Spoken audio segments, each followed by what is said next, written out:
Ladies and gentlemen, thank you very much for joining us. Let me very quickly introduce our colleagues today. From the Marcin Kazmierski, Polish Director of International Security Policy. You will know the Minister, the Italian Minister for Defence, Guido Crosetto, the Secretary of State for Defence, John Healey, Jens Plötner, German State Secretary for Armaments and Innovation, and Alice Rufo, the French Director of International Policy. Our session today, I'm going to ask each of them to do a short opening statement about what they have discussed today, and then it will be questions. We've agreed with some journalists which questions to ask. If we have a short amount of time, there are many trains to catch, so I hope to get through them all. Apologies if we don't. Two of our colleagues, Alice and Marcin, will not be taking questions as they are policy officials and not ministers. But without further ado, let me ask Secretary of State for Defence John Healey to begin. Thank you. Good afternoon, everyone. So today in London here, we held our 5th E5 Defence Ministers meeting at what has become a significant moment in European security. We face a new era of threat. War in Europe, rising Russian aggression, and last night Putin hit a new level of hostility against Europe. We saw across NATO's eastern border a serious violation of Polish airspace, deep enough for Warsaw Airport to be closed, and NATO jets shooting down Russian drones in what is the first defensive action of its kind since Putin launched his full-scale attack on Ukraine. And just at the same period as Russia's attacks on Ukraine intensify.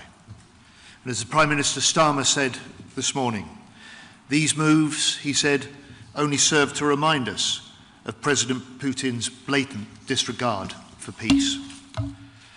So together, we, the E5, totally condemn these attacks. Russians' actions are reckless, they're dangerous, they're unprecedented. We see what Putin is doing. Yet again, he is testing us. Yet again, we will stand firm. And Defence Minister Kazmierski rightly returned home to Poland in the very early hours of this morning to deal with this unprecedented situation. We pay tribute to the Polish and NATO personnel involved in such a rapid and effective defensive action. And my message to Marcin and the Polish people is this. As your NATO ally, we will support you, our Polish friends. As your NATO ally, we will play our part to help secure the safety of your people. And following our discussions today, I've asked our UK armed forces to look at options to bolster NATO's air defence over Poland. Today, as E5 nations, we say to President Putin, your aggression only serves to strengthen the unity between our NATO nations. Your aggression only serves to strengthen our determination to stand with Ukraine. And your aggression reminds us that a secure Europe needs a strong Ukraine, and that the security of Europe starts in Ukraine. So I'm proud that the 5 of us were joined today by Ukrainian Defence Minister Shmyhal, as Ukraine remains at the forefront of our discussions. Following the Ukraine Defence Contact Group, which I chaired from London yesterday with over 50 nations, attended by Secretary General Mark Rutte and also US Secretary Pete Hegseth, we will continue to ramp up our support for Ukraine. Because we must not jeopardize peace by forgetting about the war, just as we plan for that peace through the UK-French coalition of the willing.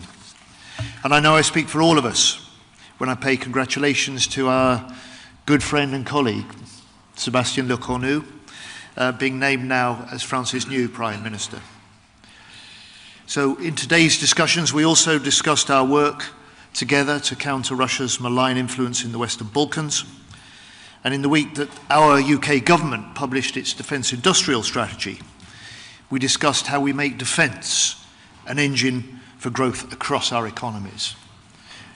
More cooperation, more joint production, more jobs in all of our communities.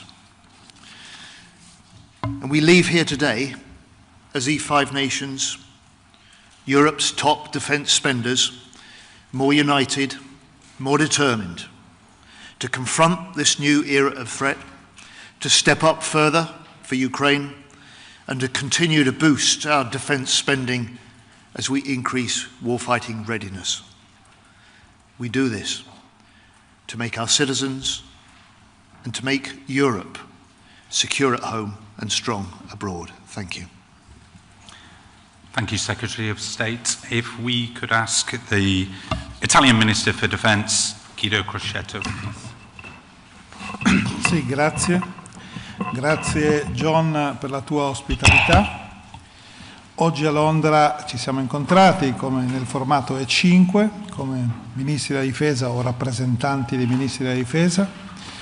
Abbiamo iniziato condividendo un incontro col ministro ucraino che ha fornito un aggiornamento dettagliato sulla situazione sul campo e sulle priorità a breve e medio periodo e abbiamo riaffermato la determinazione comune a sostenere l'Ucraina, il cui futuro è parte integrante, come diceva John, della sicurezza europea. Come E5 vogliamo rafforzare il pilastro europeo dell'alleanza in piena complementarietà con la NATO. Garantire che l'Ucraina possa raggiungere una pace giusta e duratura resta la nostra priorità.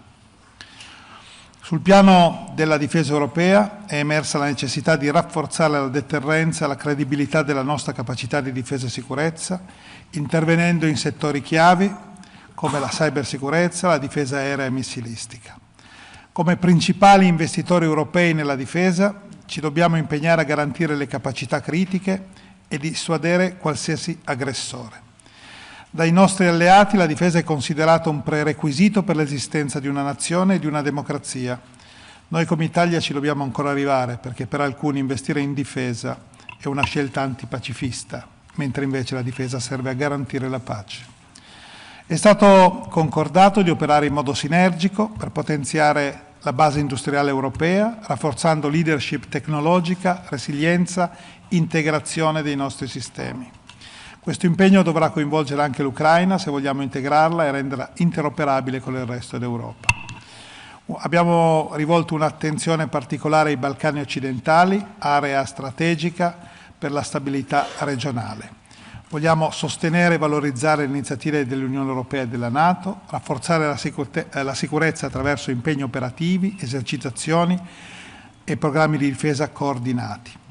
Dobbiamo essere un percorso rapido per la piena integrazione dell'intera regione nella NATO e nell'Unione Europea. Abbiamo deciso di ragionare insieme su una strategia per i Balcani omnicomprensiva da proporre alla NATO e all'Europa. È stata sottolineata l'urgenza di un salto di qualità nelle nuove tecnologie, affrontando sia le opportunità sia i rischi, in particolare di fronte alle minacce ibride della disinformazione con l'adozione di strutture dedicate e approcci condivisi. Il lavoro proseguirà nei prossimi giorni con incontri tra i nostri staff per definire azioni concrete, risultati tangibili in linea con gli indirizzi che sono emersi oggi e negli altri incontri. Ringrazio ancora i miei colleghi, i loro rappresentanti, per l'impegno e la visione condivisa. Quanto discusso a Londra prosegue nel solco del precedente incontro di Roma e che mi auguro cui possa seguire un altro incontro a breve. Grazie. Thank you very much. If I could ask Jens Plötner to provide his opening statement. Thank you very much. Good afternoon also from my behalf. First of all, Minister, I want to thank you for your warm hospitality and excuse the absence of Boris Pistorius, who would have loved to have been here, but parliamentarian duties required his presence in Berlin. I do not want to repeat what two ministers said. I fully agree with the points they made, but I would like to add my own and Germany's own firm condemnation to yours about what happened in Polish airspace last night. It is unacceptable. It is a targeted provocation, and it is a provocation not only against our Polish neighbors, friends and allies, but against NATO as a whole.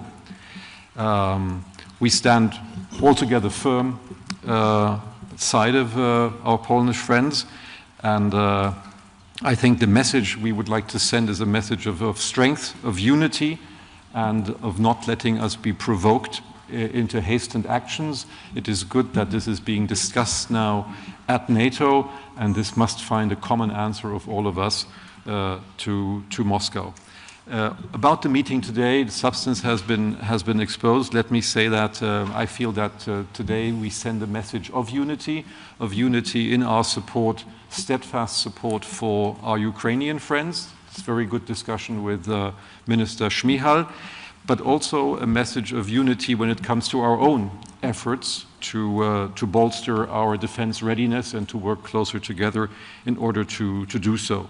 This group of five, the fifth meeting, has proven from our point of view to be a catalyst for new ideas and a motor of change. And somewhat in that spirit, I would like to, on behalf of Boris Pistorius, extend an invitation to you ministers, colleagues, for Berlin for the next meeting towards the end of this year. Thank you very much for your hospitality. Jens, thank you very much. Alice Rufo. Thank you very much, Defence Secretary. Je vais dire quelques mots en français, and I will switch to English, pour vous remercier de la part de Sébastien Lecornu, qui n'a pas pu être là parce qu'il est devenu Premier ministre, comme vous l'avez dit. Merci pour vos félicitations et vos encouragements. Thank you for having me in this very important meeting. My minister was committed from the very beginning to this format, and I like the words used by Jens. It's a motto for NATO, for our European defense. It's very important to have this room to discuss strategically and to have this impulsion together. I will as well add that what happened yesterday in Poland was totally unprecedented and unacceptable. As mentioned before, our collective answer was effective, and we need to continue to work together. And of course, France stands ready to support you, and we are as well looking options in a coordinated way on reinforcing your air defense. On Ukraine, I think we had in 1 week and a half the meeting of the Coalition of the Willing at the leaders level, the UDCG with successful and concrete results. And I think what we had as well today showed that Europe is stepping up, ready to support Ukraine in the short term, ready to offer Ukraine security guarantees for the future and to achieve peace through strength, and that now Russia needs to understand that it should come to the negotiation table and stop this war. Thank you as well for the very good discussion on industry. We all are in face of the same issues, ramping up, accelerate, and I'm sure that we, with all this very pragmatic approach we had today, will do progress together. And thank you as well for the interest on the Balkans. I think it's important for this group to work together and to strategize on this region because we are very much committed through NATO and EU and bilaterally to the stability of the region. Thank you very much.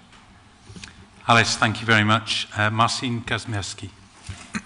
Thank you very much. And as you just heard from the Defence Secretary Healey, the Deputy Prime Minister and Minister of National Defence had to leave, unfortunately, had to skip the second day of the meeting due to the attack. I think it is the best way to describe it, the drone attack that took place last night. Over the meeting, we confirmed the importance Poland attaches to the E5 format as a platform for discussing issues of importance, of great importance for the European security, transatlantic relations. The war or the Russia's aggression of Ukraine and support or assistance for Ukraine. That was definitely confirmed. This is something that we want to, as a Poland, develop as I just said, as a platform for not only discussing things, but also looking for specific initiatives in the areas I just mentioned. When it comes to what happened over Poland last night, as you just heard, solidarity was expressed, conviction that we need more as an alliance, as a NATO. We need more coherence, more unity, that we should look also in practical terms how to make not only Poland but all the flank countries better able to cope with the threats we had to cope with last night. And as it was also already mentioned, the response was collective in a manner, not only Polish assets, Polish aircraft, but also those of some other allies were involved in it, activated or used. And it is the best example of solidarity, of unity.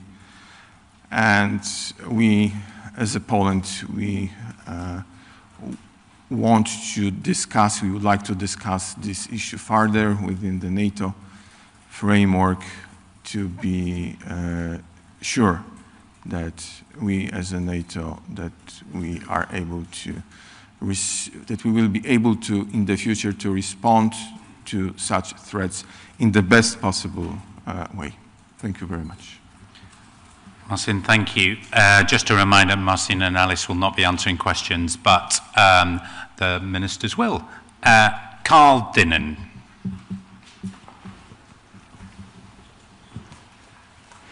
Thank you very much. Carl Dinnen from ITV News. I'd like to ask the ministers, don't last night's events prove that ever since Alaska, everything that President Putin has done has shown that he's not negotiating in good faith, and that really the West shouldn't be talking to him in the absence of a ceasefire?